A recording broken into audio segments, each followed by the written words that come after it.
है? आपने भी अंधभक्ति वाली लैम चूस चूस रखी दिख के। ना ना, अंधभक्ति का क्या, मैं किसकी भक्ति कर रहा हूँ? नमस्कार, स्वागत है आप सभी का हिंदुस्तान 24 पर और मैं आप सबके साथ विपिन चौधरी। पश्चिम बंगाल में भारतीय जनता पार्टी ने बड़ी जीत हासिल की है और जो टीएमसी सुप्रीमो हैं ममता दीदी, उनके किले को फतेह किया है।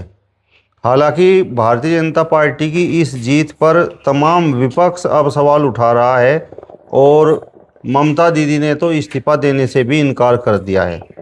जिस तरीके से भारतीय जनता पार्टी ने पश्चिमी बंगाल में जीत हासिल की है, तो उसका उत्तर प्रदेश के चुनाव पर क्या प्रभाव पड़ेगा। 2027 में उत्तर प्रदेश में चुनाव होने हैं और ख़ासकर जो ग्रामीण क्षेत्र है वहाँ पर किसान लोग बंगाल में भाजपा को मिली हुई जीत को किस तरीके से देखते हैं। तस्वीरों में देख सकते हैं, इस समय एक किसान ताऊ हमारे साथ में मौजूद हैं और मुजफ्फरनगर के ग्रामीण क्षेत्र में इस समय हम बैठे हुए हैं और ये गांव हरिया खेड़ी है। ताऊ जी, सबसे पहले तो हमारे चैनल पर आपका बहुत बहुत स्वागत है। बहुत बहुत धन्यवाद जी आपका और आपके सभी दर्शकों को मैं नतमस्तक होकर प्रणाम करता हूँ। जिस तरीके से ये चर्चाएं हैं कि भाई भारतीय जनता पार्टी ने बेईमानी से पश्चिमी बंगाल में चुनाव जीता है, तो उससे आप सहमत हैं? क्या लगता है?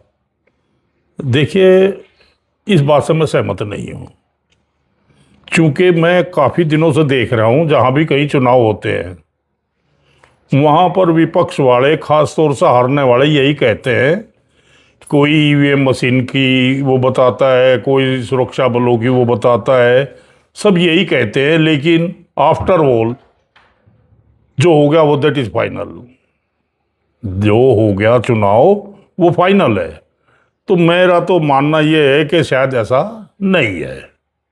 नहीं, आपको कहीं दबाव दिखाई नहीं दिया भाई? जिस तरीके से वहाँ पर सुरक्षा बलों को तैनात कर दिया गया उत्तर प्रदेश में, वहाँ पर आईपीएस अधिकारी भेजे गए और वो वहाँ पर लोगों को डराते हुए नजर आए। जहां पर संवेदनशील स्थिति होती है, ये सरकार की मजबूरी है, वातावरण को सुरक्षित रखने के लिए सुरक्षा बल तैनात करना बहुत जरूरी हो जाता है। ये सुरक्षा बल किसी का हाथ पकड़ कर बटन नहीं दबवाते। सुरक्षा बल की वजह से, जैसा वहाँ पे मेरे ख्याल से, शायद मैं भी टीवी वगैरह देख लेता हूँ, 2-2.5 लाख सुरक्षा बल तैनात किए गए पूरे बंगाल में। और कहीं से भी कोई ऐसी रिपोर्ट नहीं है कि किसी भी सुरक्षा बल ने किसी पे जबरदस्ती वोटिंग मशीन का बटन दबवाया हो। हाँ, इतना जरूर है कि उन्होंने अपने क्षेत्र में जहाँ तक भी उन्हें सुरक्षा करनी थी, सुरक्षा की, और उसकी वजह से ये 90, 93, 80, 85, 88% मतदान हुआ। सिर्फ ये सुरक्षा बल की देन थी। लोगों ने बिना भय के, कोई भय किस जनता के अंदर नहीं रहा और निर्भीक होकर मतदान करा। मतलब ममता दीदी के राज में भय था लोगों में? देखिए, जहां तक ममता दीदी की बात है, वो बंगाल की हृदय सम्राट रही 15 साल, और लगभग 11 का चुनाव हो या फिर 16 का चुनाव हो, 21 का चुनाव हो, उसमें उसने 2/3 बहुमत से भी ज्यादा संख्या में उसके विधायक जीते। लेकिन ये राजनीति है और एक प्रकृति का नियम है परिवर्तन। इतना लंबा समय होने के बाद किसी भी नेता में एक अहम भाव पैदा हो जाता है और उस अहम भाव की वजह से जनता का विश्वास टूट जाता है। और जब जनता का, देखो कई चीज है, धन यदि किसी का खत्म हो जाए दोबारा आ सकता है, बल किसी का खत्म हो जाए किसी बीमारी के कारण दोबारा आ सकता है, हर चीज दोबारा पैदा हो सकती है, लेकिन विश्वास एक ऐसी बेशक कीमती चीज है जो टूटने के बाद दोबारा नहीं आता। जनता का विश्वास टूट गया। जब जनता का विश्वास टूट गया, जनता का विश्वास टूटने के बाद जब किसी का किसी से विश्वास उठ जाता है, विश्वास टूट जाता है, तो वो फिर उसका विश्वास नहीं करता। बहुत सारे कारण ऐसे हुए कि जिससे जनता का विश्वास ममता जी से टूटा। जैसे वहां पे जितने भी सरकारी सुविधाएं थी, वहां के जो ममता जी के अपने व्यक्ति थे, कार्यकर्ता थे, उन लोगों ने कट मनी सिस्टम शुरू कर दिया। चाहे वो आवास विकास योजना हो, प्रधानमंत्री सड़क निर्माण योजना हो, चाहे वो जो भी सुविधाएं थी, उन सब में कट मनी शुरू हो गया। जब कट मनी शुरू हो गया, लोगों को पैसे देने पड़ गए सरकारी योजनाओं के बदले, तो क्या उनका विश्वास नहीं उठेगा? तुष्टीकरण की नीति आ गई। रामनवमी, दशहरा, दीपावली जैसे त्योहारों पे ईंट पत्थर बजने शुरू हो गए, सांप्रदायिक हिंसा शुरू होगी। क्या होगा इससे? भाई ये जो जिम्मेदारी है, ये तो शासन में बैठा जो सबसे बड़ा जिम्मेदार व्यक्ति है, किसी स्टेट का मुख्यमंत्री है, ये उसकी जिम्मेदारी है। क्यों शुरू हुआ कटमनी? क्यों शुरू हुआ सांप्रदायिक हिंसाएं? क्यों शुरू हुए राशन घोटाला? क्यों शुरू हुआ शिक्षक भर्ती घोटाला? ये जो सब चीज थी, इन सब चीजों को देखकर जनता का विश्वास टूट गया। एक डॉक्टर थी मेडिकल कॉलेज कलकत्ता में, उसके साथ बलात्कार हुआ, सामूहिक बलात्कार हुआ, फिर उसकी निर्मम हत्या कर दी गई। और अपराधियों के खिलाफ ममता जी स्वयं मुख्यमंत्री होते सारी व्यवस्था करने वाली, मतलब सारी जिम्मेदारी उसी के उसमें थी, लेकिन उसके बाद भी वो विरोध प्रदर्शन कर रही है उसके पक्ष में कि भाई उन्हें जो है, जो अपराधी उन्हें सजा ना मिले। जब सीबीआई जांच करती है, उनका ब्रेन मैपिंग तक हुआ, सीबीआई जांच में सब कुछ हुआ, और वो अपराधी आज भी जेल में है, ममता उनके पक्ष में वो करती है, तो महिला क्यों नहीं रुस सकेंगी भाई? भाई महिलाओं का जब उत्पीड़न हो रहा है, एक महिला का उत्पीड़न हो रहा है, उसमें इसके महिला जो जनप्रतिनिधि हैं वे स्वयं महिला होते हुए एक महिला के उत्पीड़न के विरोध में ममता जी प्रदर्शन कर रही हैं, जबकि इन्हें चाहिए क्या चाहिए था? इन्हें यह चाहिए था कि जो अपराधी थे सीबीआई जांच की जरूरत ही नहीं थी, स्वयं उन्हें सजा देती। जिस सांप्रदायिक हिंसा की आप बात कर रहे हैं, अभी तो पश्चिमी बंगाल में भाजपा की सरकार बनी भी नहीं है, और किस तरीके से भारतीय जनता पार्टी के लोग तोड़ फोड़ कर रहे हैं, किस तरीके से एक वर्ग विशेष का उत्पीड़न शुरू हो गया है, तो ये तस्वीरें आपको नहीं दिखाई दी क्या? नहीं, देखो ये जहां तक ये बात है, ये जब कोई चुनाव हारता और जीतता है, एक पक्ष खुशी मनावे, दूसरा पक्ष उससे द्वेष करे, ये सांप्रदायिक दंगा नहीं है, ये राजनीतिक दंगा है, सांप्रदायिक दंगा नहीं है। ममता के जो कार्यकर्ता है, ममता के जो हारने वाले लोग हैं, उनसे इनका जो खुशी मना रहे हैं, ये माहौल बर्दाश्त नहीं हो रहा है। भाई ये जो इनका क्या नाम है, परगना में कार्यालय है ममता बनर्जी का, उस पर छापा लगा, उसमें हथियार मिले। अरे किसी जो सरकार में सत्ता में पार्टी है, उसके कार्यालय में तो जनता के विकासों के कागज होने चाहिए, जनता की सुरक्षा के कागज होने चाहिए, उसमें हथियारों से क्या करना था?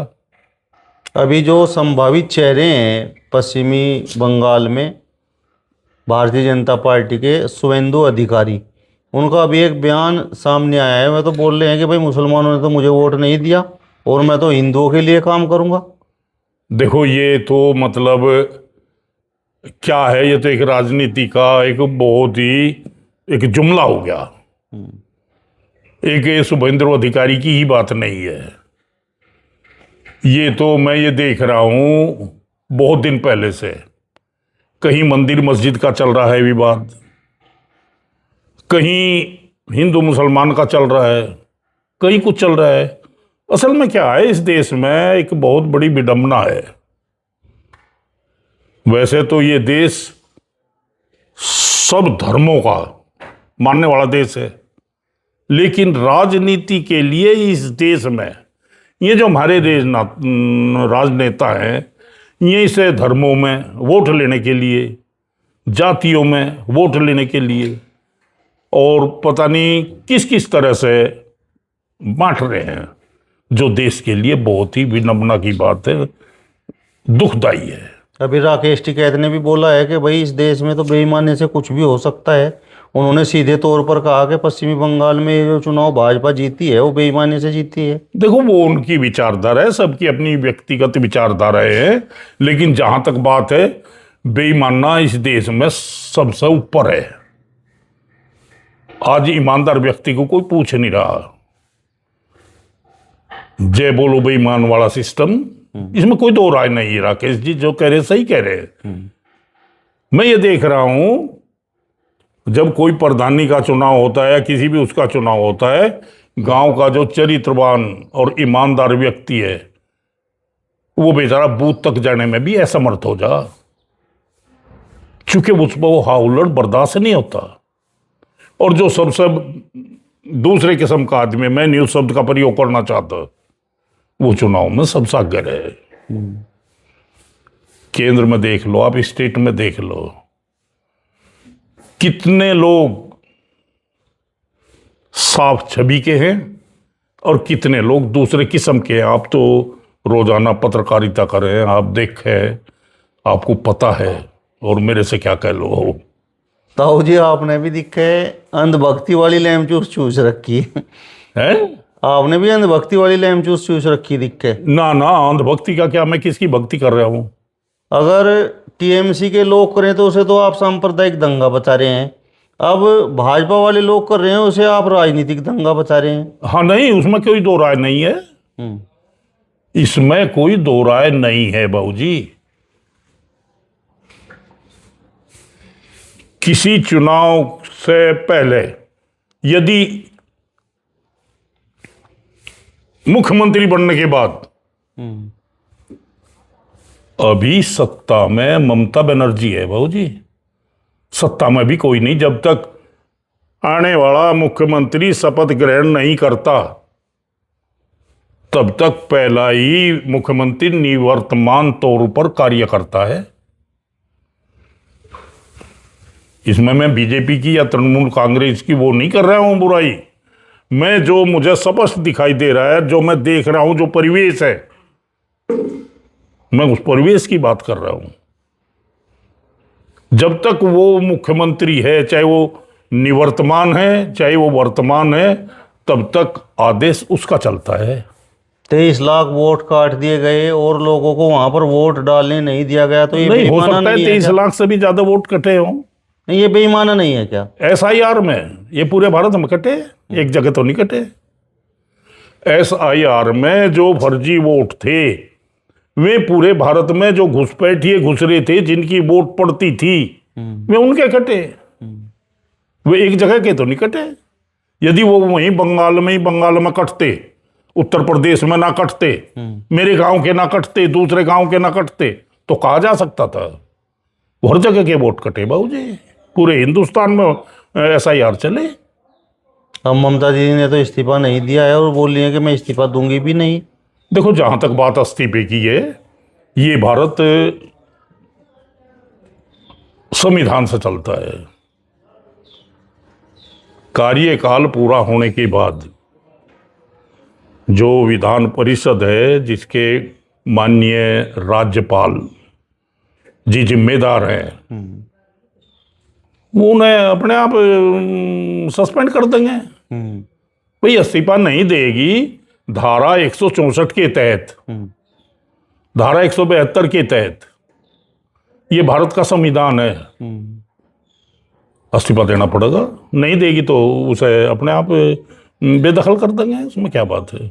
जिस तरीके का रिजल्ट ये पश्चिम बंगाल में आया है, भाजपा की बम्पर जीत हुई है, तो इसका उत्तर प्रदेश के चुनाव पर आपको लगता है कि कुछ प्रभाव पड़ेगा? देखिए, उत्तर प्रदेश के मुख्यमंत्री योगी जी ने वहां पे 21 सीटों पे प्रचार करा और 21 की 21 सीटों पे वहां बीजेपी के कैंडिडेट जीते हैं। यहां योगी जी के प्रति जनता का अटूट विश्वास बना हुआ है। आप ही बताओ, बना हुआ है या नहीं? जो भयमुक्त शासन योगी जी का चल रहा है,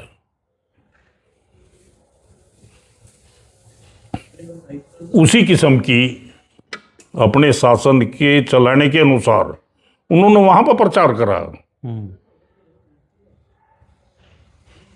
उसी हिसाब से वहां 21 की 21 सीट निकली जहां जहां इन्होंने प्रचार करा। नहीं, यहाँ यूपी में क्या प्रभाव पड़ेगा? यूपी में प्रभाव पहले से ज्यादा कैंडिडेट बनेंगे।